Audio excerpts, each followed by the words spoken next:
In acoustics, we are discussing various conditions for good auditorium, wherein we have seen what should be the ratio between ceiling height and breadth with respect to different designs. Apart from that, there should not be any overlapping of the syllables. The shape of the walls and the ceiling should be built in such a way that it is going to provide uniform distribution of sound throughout the hall. So to ensure these factors, the hall should be having some scattering objects, walls should have irregular surfaces, and the walls must be fixed with certain absorptive materials. This is what is to be kept in mind. So with this background, we shall first try to understand something what was known as reverberation. Now, as per definition, it is defined as the persistence of sound in the building when the original sound is stopped or ceased. The persistence of sound due to repeated reflections from a number of reflecting surfaces after the source has ceased or stopped producing the sound.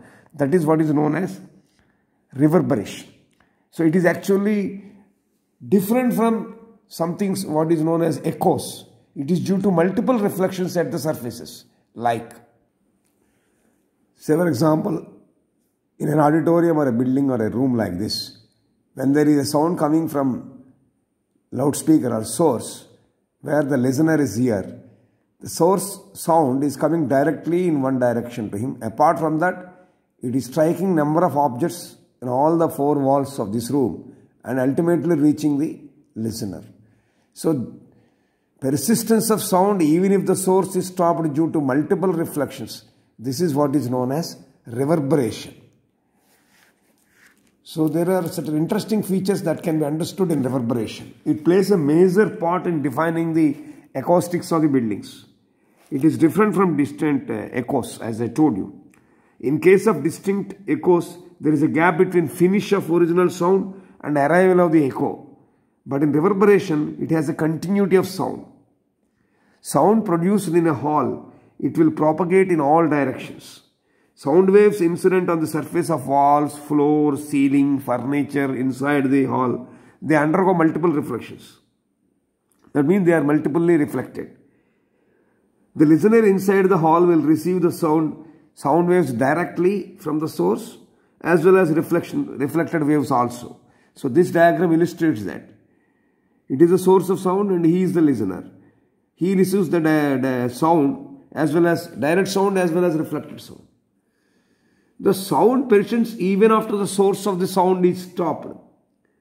It fades away only gradually.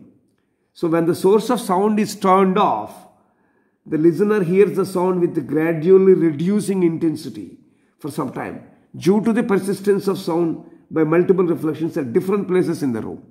So this persistence of audible sound even after the source of sound is turned off is what is known as reverberation. Now, the duration of this, otherwise time. So, the duration for which the sound persists is what is called reverberation time. This time can be measured from the instant source stops emitting the sound. So, the time of reverberation is defined as the time taken by the sound to fall below the minimum audible intensity from the instant when the source emitting sound stops. So this was actually identified by Professor Sabine, who accordingly studied standard reverberation time and defined as time taken by sound to fall 1/1,000,000th of its intensity just before the sound is cut off. At your undergraduate level, when you are studying about sound and its characteristics, you have come across something called Sabine's formula, which is nothing but the formula for the reverberation time. There, try to recollect, you obtained a formula like T is equal to 0.165 V by sigma AS. Now here is T is the time period, V is the volume of the hall or auditorium, A is the absorption coefficient, S is the surface area. There at undergraduate level, you are not at all bothered about the derivative part of this particular equation.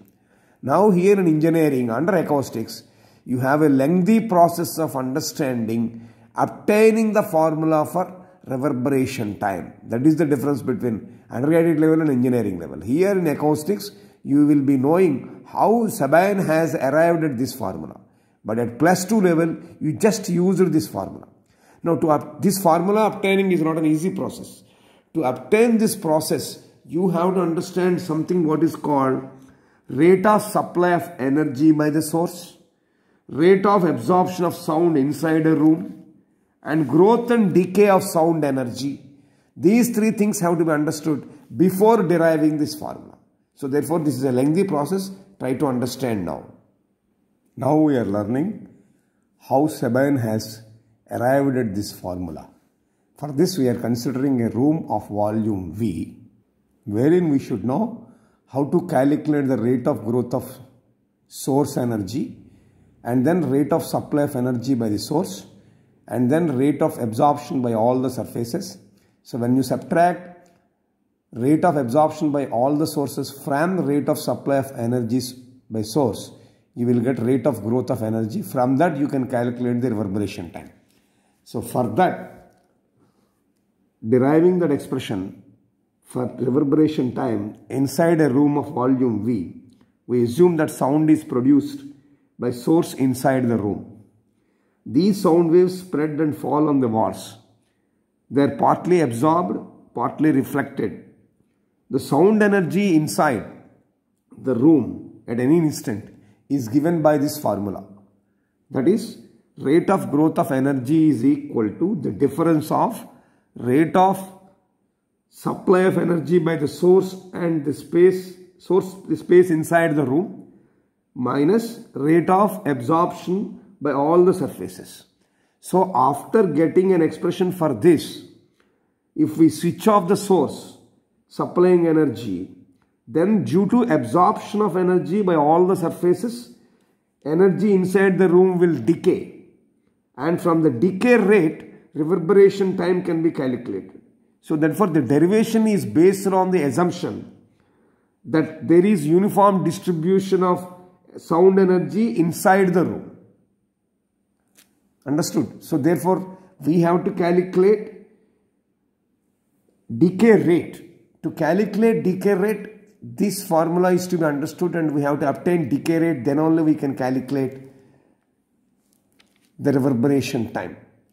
So in that, first of all, let us understand what is rate of supply of energy by the source. Rate of supply of energy by the source is nothing but the power of the source represented as P. Now we have to calculate the rate of absorption of sound inside the room. So inside the room, the assumption we are making is inside the room, the sound distribution is uniform. So in order to calculate the absorption by the wall, we are considering a very small element ds on a plane wall AB as shown. Sample of one such multiple reflection is taken into consideration for mathematical approach. This element ds receives sound energy from the volume in front of it. Energy received by the element per second can be calculated by constructing a hemisphere around this element with radius r, and small v is the velocity of sound energy. So energy from every volume element within the hemisphere will reach the element as per element ds per second. Energy received per second will be calculated. So if you calculate carefully, see this. How do we find from this background is something like this. This is what I have just now explained. Let us consider an area element. Length of the area element will be, let us say, dA, which is equal to rd theta. Radial length is taken as dr. So therefore, cross-sectional surface area of this element will be product of this rd theta into dr. Now the surface element is rotated about the normal through an angle d theta, and the circumferential distance moved by the element is r sin theta d phi. Again, I am repeating. The surface element ds what we are taking is rotated about the normal through an angle phi, and the circumferential distance moved by the element is naturally r sin theta d phi. Therefore, volume traced by this small area element is nothing but area of the element into distance, that is length into breadth into height. So therefore, small area volume element will be dV. dV will be that r d theta into that dr, that is cross sectional surface area, into this circumferential distance r sin theta d phi. So r d theta into dr into r sin theta d phi. So if we expand this, r square sin theta, for convenience sake mathematically we have written like this, r square sin theta d theta dr d phi. Suppose if you consider the sound energy density inside is E, that is energy per volume, then energy present in this volume will be E into dy.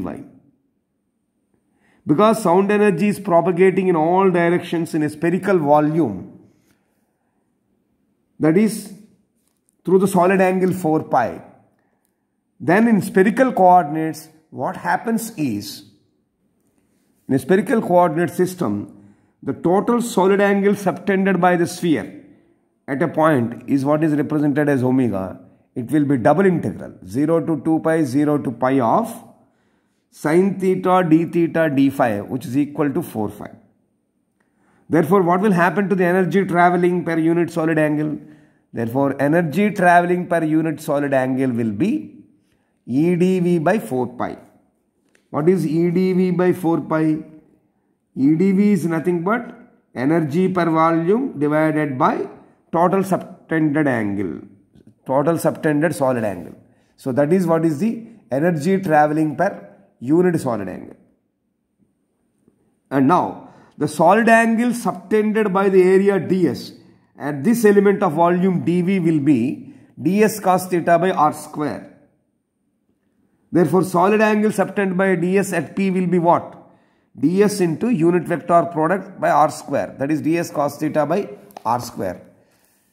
So, energy travelling towards ds, surface element ds, how do you calculate? It is a product of energy transmitting per unit solid angle multiplied by solid angle subtended by ds. That is nothing but this earlier calculated EdV by 4 pi and this ds cos theta by r square. So that is the energy travelling towards the surface element. Therefore, that will be EdV by 4 pi into ds cos theta by r square. So if you expand it, what we will get? This is what we are going to. E into r square sin theta d dr d phi by 4 pi into ds cos theta by r square. So if you take the common thing out, so it will become EdS by 4 pi into sin theta cos theta d phi dr. Here, if you carefully observe, r varies from 0 to v. That is initial velocity. Theta varies from 0 to pi by 2 and phi varies from 0 to 2 pi. This is to be kept in mind. Why? Because we are considering the energy received per second. Therefore, r varies from 0 to v, where v is the velocity of sound. Theta varies from 0 to pi by 2 and phi varies from 0 to 2 pi. Therefore, energy received by this element ds per second will be EdS by 4 pi into theta varies 0 to pi by 2 of sin theta cos theta d theta. Phi varies between 0 to pi by 2. Therefore, integral 0 to pi by 2 of d phi. And dr varies between the intervals integral 0 to y of v of dr. So we modified this. Okay.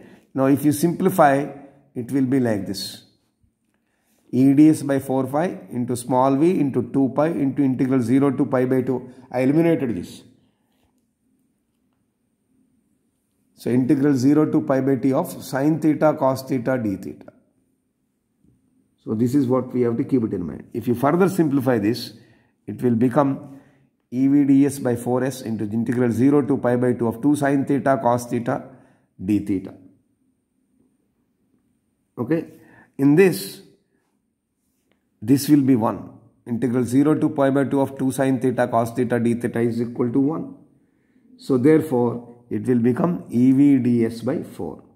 Now here, if you consider the wall, the material of the wall has got an absorption coefficient A, then the energy absorbed by the surface will be multiplied by this product. So therefore, for the material of the wall, if you take the absorption coefficient as A, then energy absorbed by the surface element is equal to the product of this, EVdS by 4 into A. So the formula will become E into small v into ds into A by 4.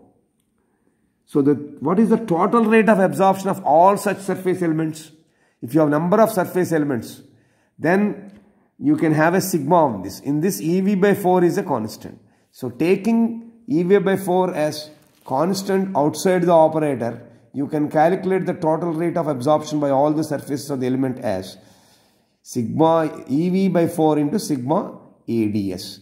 A is the absorption coefficient, ds is the surface area of the element. Sigma ds is nothing but area. Sigma ADS you can call it as total absorption of all the surfaces on which sound falls. Therefore, for sigma ADS, if you can write capital A, then this formula will become EVA by 4. This is the total rate of absorption by all the surfaces of the wall. Hope you are clear up to this point.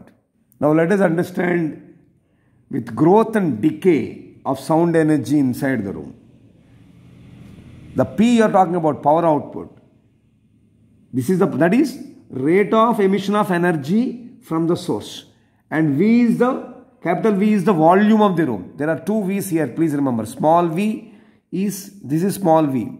Small v is the velocity. Capital V is the volume. The energy in the room at an instant with the density E, you can calculate rate of growth of energy as d by dt of EV. This is capital EV. Okay. But in any instant, rate of growth in energy space is given by the first fundamental formula we have seen in the beginning, as rate of growth of energy in space is given as the difference of these two. That is rate of supply of energy minus rate of absorption by all the surfaces. Therefore, rate of growth in energy space, that is VdE by dt, is equal to rate of supply of energy, that is power, minus rate of absorption by all the surfaces. Okay. Now for steady state, if you take dE by dt is equal to 0. Therefore, for a steady state, dE by dt is 0, where energy becomes the maximum energy is represented as EM. Okay. Therefore, when you equate this P minus EVE by 4 equal to 0. So from this you can calculate the maximum energy as 4P by V into A. Therefore, what will be dE by dt? Then dE by dt will be P minus V minus small VA by 4 into capital V into E. So here in this equation, let this small v into A by 4V be taken as a constant beta, and this 1 by V, P by V means P into 1 by V. This 1 by V is taken as automatically modified. So when you consider small v into A by 4V as simply beta, this will become VA by 4V is taken as beta, and 1 by V therefore will become 4 beta by VA. Okay. Therefore, what will happen to dE by dt? We can calculate dE by dt as 4P beta by small v into A minus capital beta E. Or you can bring this minus to the other side. You can simply put it as dE by dt plus beta E is equal to 4P into small v into A by A into beta. Now this right hand side, to get a homogeneous equation, make this right hand side to be 0. Then automatically you will have dE plus dt plus beta E is equal to 0. Okay. Now integrate this. Now when you integrate between the limits 0 to E, you can represent like this. So integral 0 to E by dE by E is equal to, you can bring this E to this side. Integral minus of, because you sent to the right side, minus of integral 0 to T of BTD. That I have readjusted this. Got it? Now here you can put some assumptions. This is what Sabin did. So he put E is equal to minus BT minus C. Certain pseudo constants he brought. C1 and C2 are two constants introduced by Sabin in this formula. So here he assumed two constants like this. C1 and C2. At t equal to 0, he made the equation to be 0. Then at t equal to 0, E equal to 0 means what? C1 will be minus C2. So therefore E will become what? E will become C1 into e power minus beta t minus 1. And then you substitute this in the above equation. What you will have? When you substitute this in this equation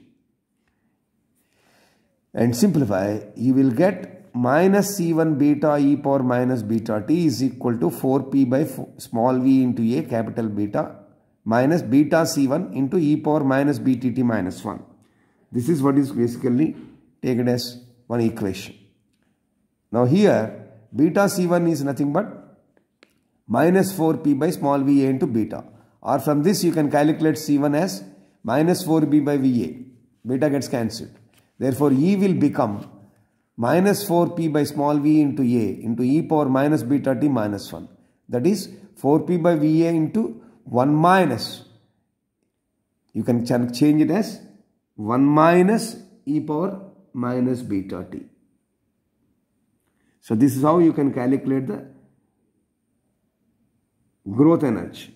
So in terms of graphical representation, if t is increased, from the instant the source starts emitting some sound, then the initial condition in t will become 0. That means E will be 0.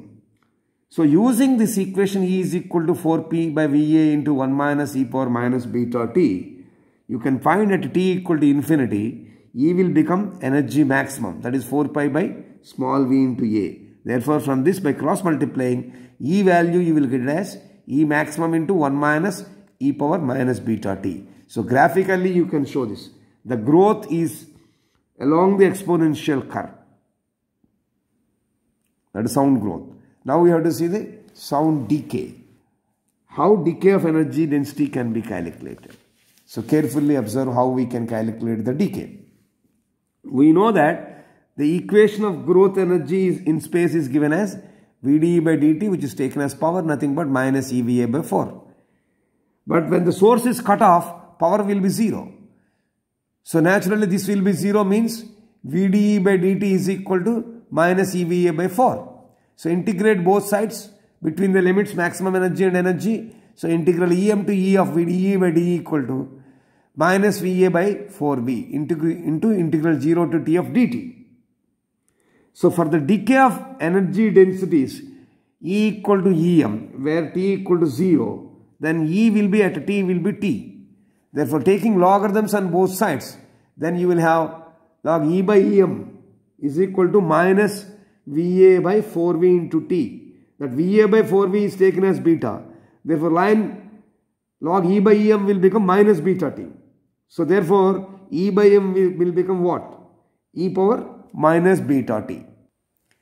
This is the graphical representation of the decay of energy densities. So far we have seen the growth as well as the decay of energy densities in the room. So based on growth and decay, now we will see how Sabin has arrived at his standard formula of reverberation time. So this is how the definition says. What the definition is saying, standard reverberation time is nothing but the time in which the sound energy density inside the room falls to 10 power minus 6 of its initial maximum value. That means E by EM, whatever we are talking about, will become 10 power minus 6. So when you put this equation in the decay equation, E equal to EM into E power minus beta T, then E by M will be E power minus beta T. So at T equal to absolute temperature, what will happen? E by M will be 10 power minus 6. That is 10 power minus 6 equal to cross multiplying E power minus beta T into 1 by E power minus beta T means E power beta T. Both get cancelled, therefore it will be only left with 10 power 6. So now you take logarithm on both sides. So log E power beta T is equal to beta T. Is it not? Therefore beta T will be what? 6 log E power 10. So put the standard value of 6 log E power 10. 6 into log E to the base 10 is 2.3026. Now from this, the reverberation time T can be calculated. Here T is the reverberation time. T is nothing but 4 into log value into volume by the area, sound, velocity of sound. Velocity of sound is taken as 330 meters per second and the total absorption area. So that will be T is equal to 0.165 by A. Now what is A? A is nothing but total area of absorption. So you can write it as AS. Small a is the absorption coefficient of a material. S is the surface area of that material. This is how Professor Sabine has arrived at this formula. As I told you in the beginning, at intermediate level, straight away for problem solving, we have taken this equation. Now we have seen how this equation has been arrived. If you see this formula, what we can interpret? It is directly proportional to the volume. It is inversely proportional to the absorbing areas of absorbing surfaces. That means it is inversely proportional to the total absorption. Is it not? That is, reverberation time is directly proportional to the volume of the hall or room. It is inversely proportional to the areas of absorbing surfaces. That is, it is inversely proportional to the total absorption of all the surface elements. So practically calculating, it was found that for a volume of this 350 centimeter cube, if this is the volume of a hall or an auditorium, experimentally it was found that the reverberation time is around 1.03 seconds.